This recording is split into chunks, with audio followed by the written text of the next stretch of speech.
Hello everyone, I'm Big Fellow and welcome back to the Top 10 Unit series. Today we are doing Top 10 Crossbowmen. The rules for the Crossbowmen are simple, we just have Crossbowmen.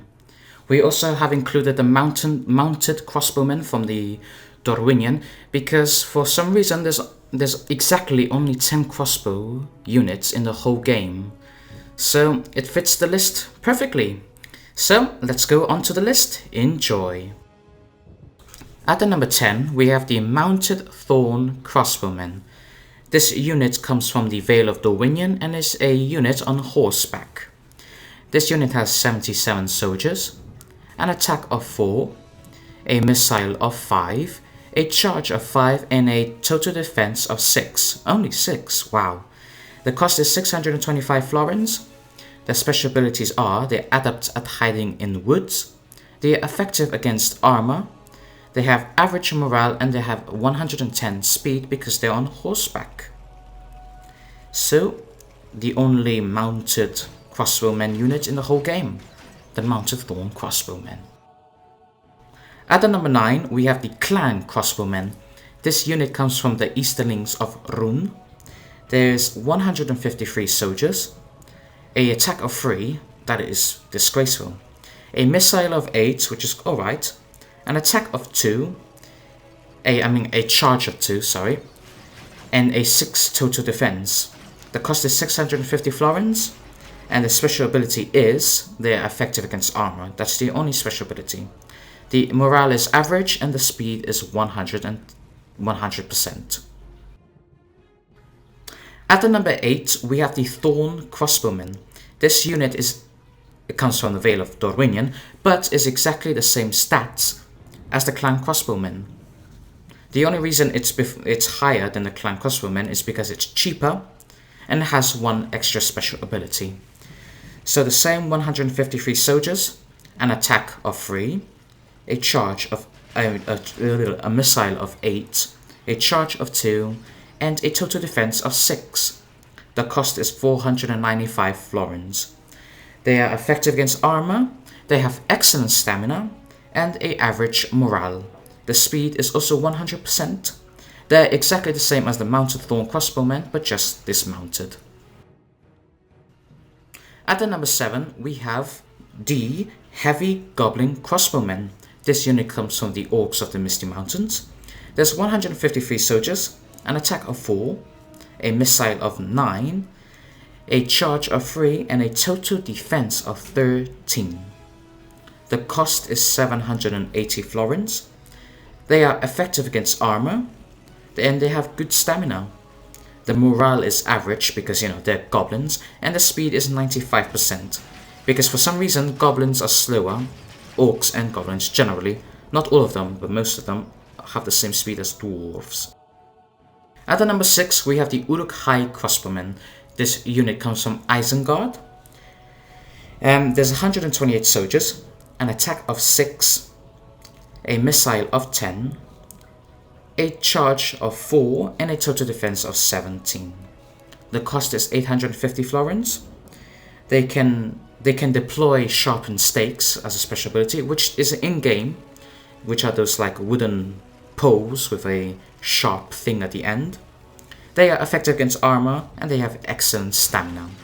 They have a good morale and the speed is 98%. Weird percentage, isn't this is very weird. So the Uruk-hai have arrived at the number 6. At the number 5 we have the Gatekeepers. This unit comes from Bree. We have 153 soldiers, an attack of 8, a missile of 10, a charge of 6 and a total defense of 16. The cost is 972 florins. And this unit is actually a halberdier when it's in melee. So, as a special ability, they are skilled against mounts, which is the only crossbow to do so. They also inspire nearby troops. They are effective against armor and they have excellent stamina. They have good morale and the speed is 100%. At the number 4 we have the Sentries of the Orthic. This unit comes from Isengard.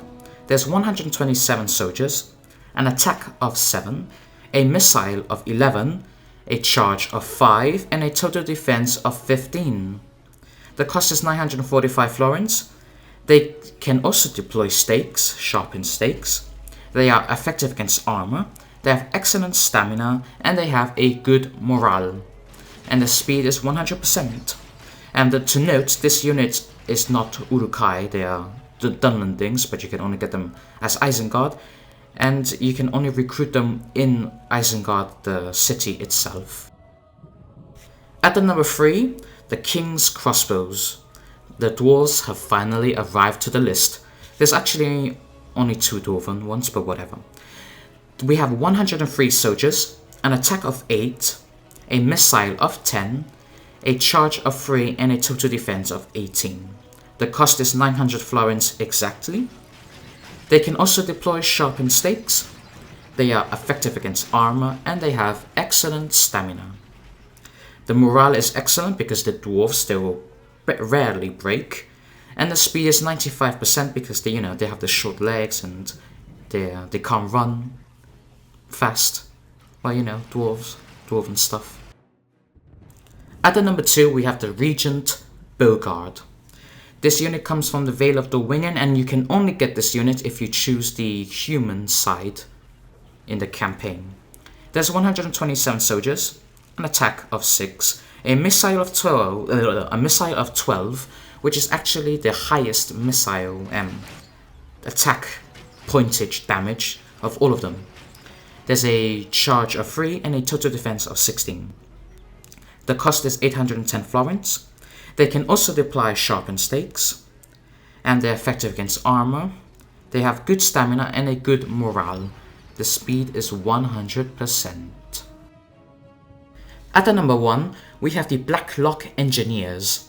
This unit comes from Erebor. We have 103 soldiers, an attack of 4, which is very poor, but the missile is 11. It's all good, it's good. A charge of 3, which is very low, but a total defense of 23. That's very good. The cost is 1,110 florins. Yep, that is correct. And they can deploy sharpened stakes. They are effective against armor. They have excellent stamina. They have excellent morale. And because the dwarves, they have 95% speed. So the Blacklock Engineers taking number 1 spot. It was always going to be a dwarf to take the number 1 spot. We all knew that, didn't we? So there you have it, our top 10 crossbowmen units. So people who just wanted to watch the list, you can go now. Thank you for watching, guys. For the people who stayed, well, the first thing I can tell you is that I was supposed to do a top 10 two-handed axemen video, but I got stressed out while I was doing the list because you would expect the highest level, the highest stats to be number 1, but they're not, because all two-handed axe units are effective against armor, so the guy who has the highest armor thing, it will be the loser. So, for example, the axes of Erebor, they have like 26 or something defense, and if you fight them against the Corsair Savages win them, even if their attack damage is like half lower than the Erebor, and the armor is like completely gone and stuff like that. The Corsairs still win because they're effective against armor. So this got me so crazy that I decided to do the crossbowmen instead. So people wanted the two-handed axemen. I do apologize. I'll try to do it for the next one, but there's no promises. I might get angry and say I'm just gonna do something else. But in the comments, guys, please let me know suggestions, just in case the axeman fails, so I have a backup plan. Yeah, that's all I have to tell you. So yeah, well, in 1 week time there will be a video that I will be releasing, which is nothing to do with top 10s. This is and it has nothing to do with campaign videos either. There's this glitch where you kill the archers when they're doing the animation between bow and sword. there's this glitch which makes the archers go like all haywire, and I made a video about that. It's 1 minute and 30 seconds long, but it's highly enjoyable, and when it comes out, I recommend you watch it. So keep an eye for that one, should be next week sometime. And apart from that, that's it. So guys, thank you for watching, and I'll see you whenever. Bye!